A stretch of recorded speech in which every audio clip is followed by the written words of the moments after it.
பருப்பே இல்லாமல் அதே சுவையோட இட்லி சாம்பார் எப்படி செய்யலாம் அதுதான் இன்றைக்கி நம்ம கெட்டி சட்னி சேனலில் பார்க்க போகிறோம்.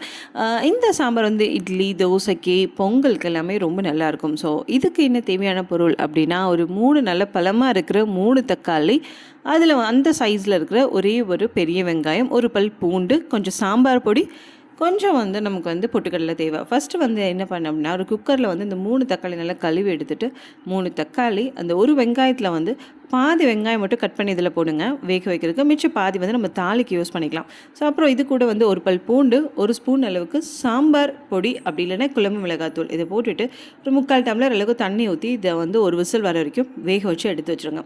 ஸோ இது வந்து வெந்துட்டுடும். அதுக்கு நடுவில் வந்து அதே டைமில் வந்து நம்ம ஒரு சின்ன ஒரு அரை கை அளவுக்கு பொட்டுக்கடலை எடுத்து திரிச்சு அதில் 2 ஸ்பூன் அளவுக்கு நல்ல ஃபைன் பவுடராக இருக்க பொட்டுக்கடலை, அதில் வந்து ஒரு அரை டம்ளர் தண்ணி ஊற்றி நல்லா மிக்ஸ் பண்ணி கட்டி இல்லாமல் மிக்ஸ் பண்ணி எடுத்து வச்சுக்கோங்க. இது வந்து கட்டி ஆயிடுச்சு அப்படின்னா நம்ம வந்து இதை ஊற்றும் போது ரொம்ப உருண்டையாக அதில் இருக்கும். ஸோ அதனால் வந்து நல்லா எந்த அளவுக்கு முடியுமோ அந்த அளவுக்கு வந்து நல்லா கலக்கி விட்டு கட்டி இல்லாமல் எடுத்து வச்சுருக்கோங்க. ஸோ இதை வந்து நம்ம எடுத்து வச்சாச்சு. ஸோ இப்போ தேவையான பொருளாக ஏதாச்சும் அதுக்குள்ளே வந்து குக்கர் வந்து ஒரு விசில் வந்துருச்சு. ஸோ அதை ஆஃப் பண்ணிவிட்டு நல்லா ஸ்டீம் அடங்க விட்டுருங்க. அடங்க விட்டு பார்த்திங்கன்னா இந்த மாதிரி தக்காளி வெங்காயம்லாம் வெந்திருக்கும்.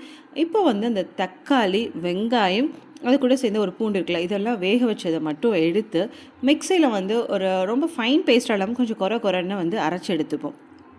ஸோ இந்த அளவுக்கு வந்து அரைச்சி வச்சா ஸோ தேவையான பொருள் எல்லாமே நம்ம ரெடி பண்ணி வச்சுட்டோம். இப்போ வந்து நல்லா கடாய் சூடாகட்டும். சூடானதும் ஒரு ஸ்பூன் அளவுக்கு எண்ணெய் ஊற்றி நல்லா சூடானதுக்கப்புறம் ஒரு ஸ்பூன் அளவுக்கு கடுகு, அரை ஸ்பூன் அளவுக்கு சீரகம் வந்து ரொம்ப முக்கியமாக இந்த இதில். ஏன்னா அப்போ தான் அதோட சாம்பார் ஃப்ளேவர் வந்து நல்லா உங்களுக்கு கொடுக்கும்.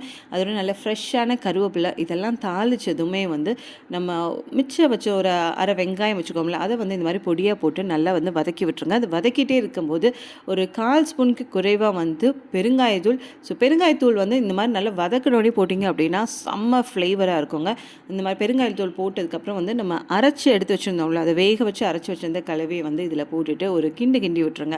ஸோ கிண்டு அப்படின்னா ஒரு லைட்டாக அதை பச்சை ஸ்மெல் இருக்கும். அதை வேக வச்சோடனே அரைச்சோடனே அதெல்லாம் போனதுக்கப்புறம் வந்து நம்ம மிச்சம் அந்த அரைக்கிறதுக்கு முன்னாடி வேக வச்ச அந்த தண்ணி அதை செய்து எக்ஸ்ட்ரா உங்களுக்கு எவ்வளோ தண்ணி சாம்பாருக்கு வேணுமோ அந்த அளவுக்கு தண்ணி ஊற்றி நல்லா வந்து ஒரு கொதி வரட்டும். அந்த கொதி வரதுக்கு முன்னாடி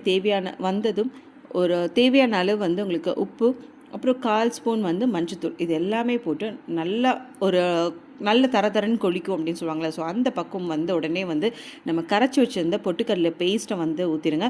ஊற்றுனதும் நல்லா கிண்டி விட்டுருங்க. இல்லை அப்படின்னா ஒரே சைடு வந்து நல்லா திக்காயிடும். இந்த இதை வந்து நீங்கள் ஊற்றுனதுக்கப்புறம் வந்து ஒரு நொரை கூட்டி வரணும். அந்த ஸ்டேஜ் வந்த உடனே வந்து மேலே வந்து கொத்தமல்லி தழை தூவி இறக்கிடுங்க. இதை வந்து ரொம்ப நேரம் வந்து நம்ம பொட்டுக்கடலை மாவு வந்து ஊற்றுனதுக்கப்புறம் வந்து நீங்கள் ரொம்ப நேரம் வச்சுருந்தீங்க அப்படின்னா ஒரு மாதிரி பேஸ்ட்டாக வலுவலுன்னு போயிடும். ஸோ அதனால் ஒரு நொரைக்கூட்டி வந்ததையும் வந்து இறக்கிடுங்க. இறக்கிட்டிங்க அப்படின்னா பருப்பு போட்டு ஒரு துவரம் பருப்பு, பாசி பருப்பு போட்டு நம்ம இந்த சாம்பார் எந்த டேஸ்ட் இருக்குமோ அதே டேஸ்ட்டில் வந்து எதுவுமே மாறாமல் இருக்கும். ஸோ இன்ஸ்டண்ட்டாக வந்து பருப்பே இல்லாமல் சாம்பார் எப்படி செய்யலாம் அதுதான் இன்றைக்கி நம்ம பார்த்தோம்.